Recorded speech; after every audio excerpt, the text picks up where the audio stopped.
Hey everyone! So a couple of months ago I made a video of myself with no shirt on. And ever since then I've been getting bombarded with messages from people saying, "Oh my god, Matthew, how did you get such an incredible body?" And yes, the rumors are true. I have been exercising. I run.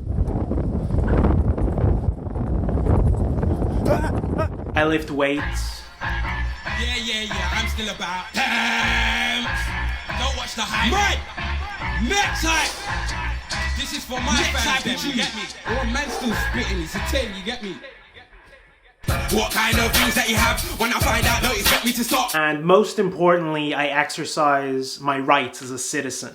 You can't make me wear a mask. It's my own bloody home, innit? Alright, fine. Happy now? I can't breathe in this thing.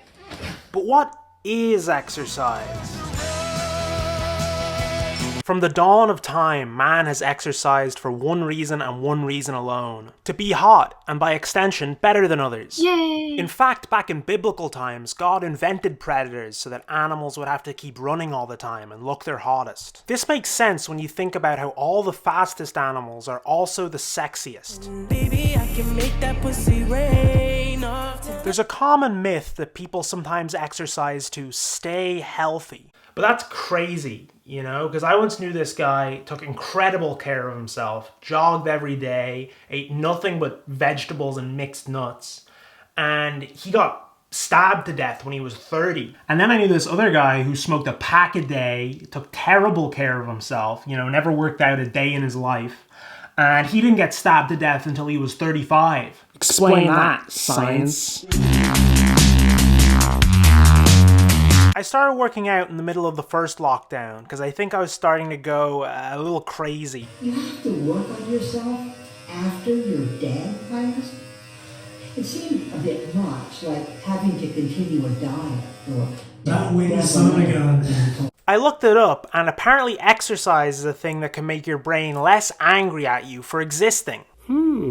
And I've always had a very complicated relationship with exercise. You know, I was an indoorsy kid.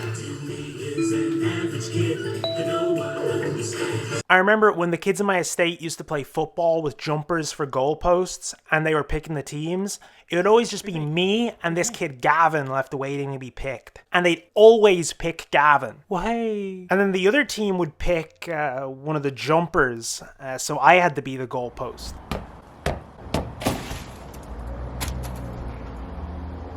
And to be fair, that jumper did kick a game-winning penalty in the summer of '06, but still, it's humiliating.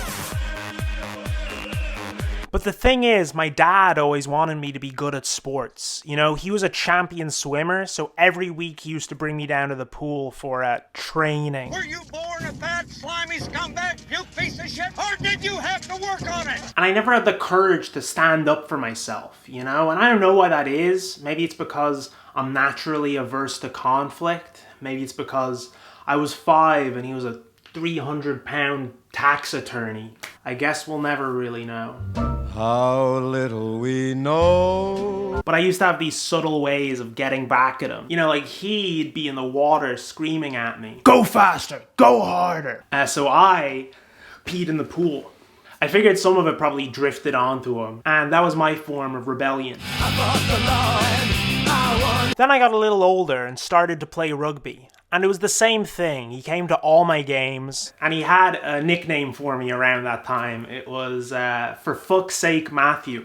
And he'd stand at the side of the pitch yelling at me, "Catch the ball, pass the ball, hit the guy who has the ball." So what I did is, I peed on the field. The plan did not go as well on land-based sports. At this point, I became obsessed with making the school team. I wanted to show my father that I could be good at guy stuff and control my bowel movements. My coach gave me this motivational tape that I used to watch over and over. When you want to succeed as bad as you want to breathe, then you'll be successful. Yeah! If you're going to be successful, you gotta be willing to give up sleep. Seems reasonable. If you really want to be successful, some days you will have to stay up 3 days in a row. Yeah!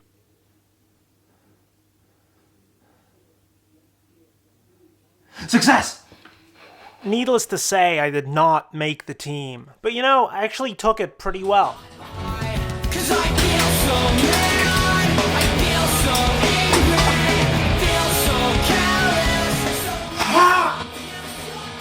After that, I quit playing sports altogether. I got into interests that are more my own, like writing.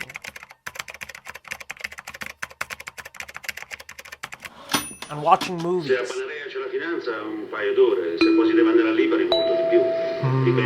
Mise en scène. Luckily, that motivational video had no lasting effects on me.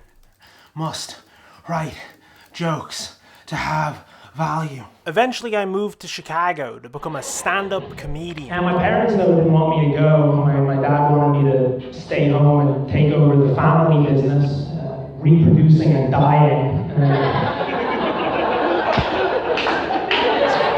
And I remember one time my dad flew in to see me, and he came to one of my shows. I was so nervous. But I got on stage, and I was actually doing really well. You know, everyone was laughing. And I'll never forget, I was standing there, and I looked down at my father, and he looked up at me, and he said, "Do more one-liners. Take longer pauses. Use the comedic rule of 3 to finish off your running gags."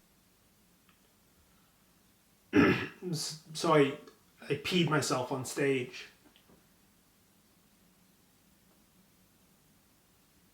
What was this video supposed to be about again? Oh, yeah, stay fit, everybody. I don't know what you heard about me, but a bitch can't get $1 out of me.